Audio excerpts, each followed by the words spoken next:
What's up Illumineers, Charlie here from Inkborn Heroes. We're now just 3 weeks away from Into the Inklands hitting your local game stores, and we have lots of updates this week, including new cards, organised play kit set 3 reveals, and our first look at the physical Into the Inklands products. Let's dive right in. Kicking off card reveals with Amber, we have Bernard, brand new agent. He's a 4-cost 1/5 who quests for 2, and he has the ability I'll check it out. At the end of your turn, if this character is exerted, you may ready another chosen character of yours. This looks like it could be a pretty interesting card. His stats mean he'll probably survive long enough to be able to make use of his ability. It's worth noting that Bernard's ability does not include the phrasing, "they cannot quest again this turn," so he has the potential to allow for some pretty good lore swings.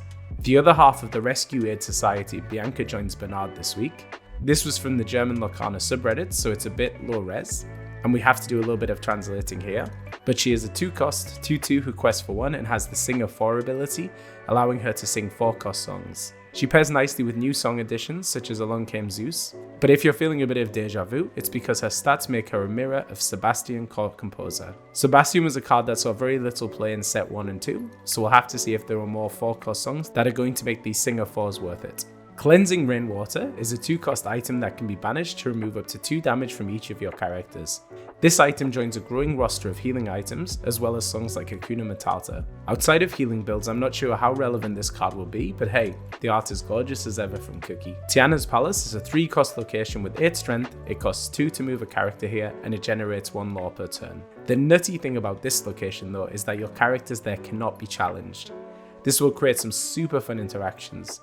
Drop a character with ward here, and only sweepers like Grab Your Swords and Be Prepared can take them out quickly. Villain fans, hail your new queen. Queen of Hearts Wonderland Empress is a 3-cost 3/3 that quests for 1. But every time she quests, she gives other villain characters +1 lore this turn. It's great to see more cards that synergize with villains, and alongside the likes of Hades, King of Olympus, we might see this archetype finally be able to break through with Into the Inklands. Moving on over to Amethyst, we have Iago, Pretty Polly, a 3-cost 3/2 that quests for 1 and has the evasive ability. Iago shares the same stat line and ability as Fidget from Rise of the Floodborn. We've seen Fidget appearing in some really Amethyst decks as a tech for Mini Surfer, so perhaps Iago may occupy a similar place moving forward. Another bird joining us is Diablo, Faithful Familiar, a 1-cost 2/1 who quests for 1. He has the ability In Search of Aurora.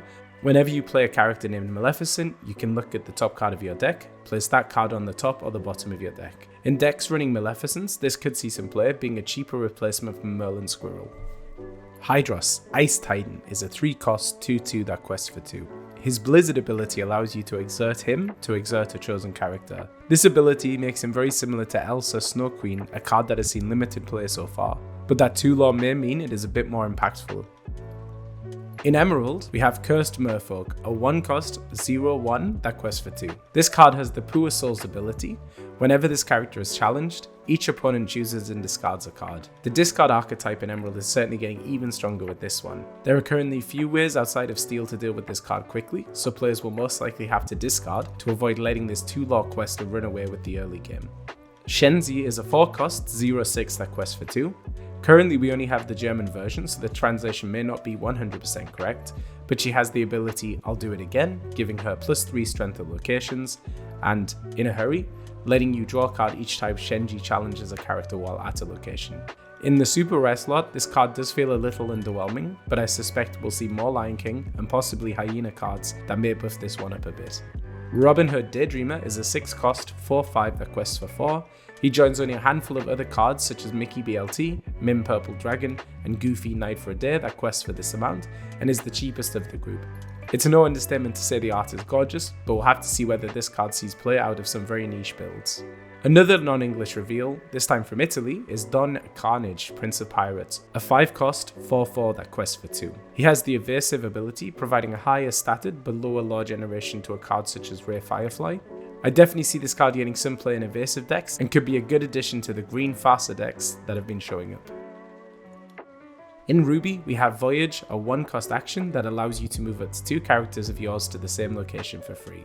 As we've seen reveals for more locations with higher move costs, this has some potential to make some pretty strong gains. Alongside cards like Jim Hawk and Space Traveler, we could see some pretty crazy location synergies coming out of Ruby this set. I'm very excited to see another Treasure Planet card. Scroop Backstabber is a 5-cost 2/5 that quests for 2. He has the Brute ability. While this character has damage, he gets +3 strength. As much as I want to love this card, I can't help but feel he's a less good version of Winnie the Pooh, Honey Wizard. But prove me wrong, Scroop.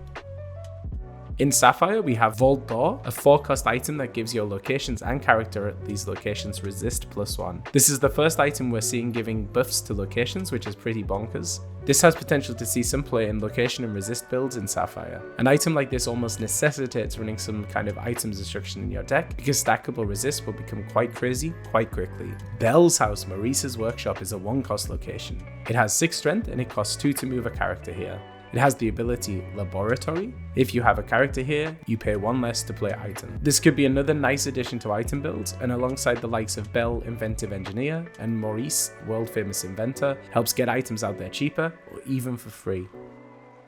Finally, closing us out in steel, we have Map of Treasure Planet, a 3-cost item. This item passively reduces the cost of moving characters to locations, and it can be exerted to reduce the cost of the next location played. This may well become a staple for location builds, and serves a very similar function to Voyage. Kida, Royal Warrior, is a 2-cost 2/3 bodyguard that quests for 1.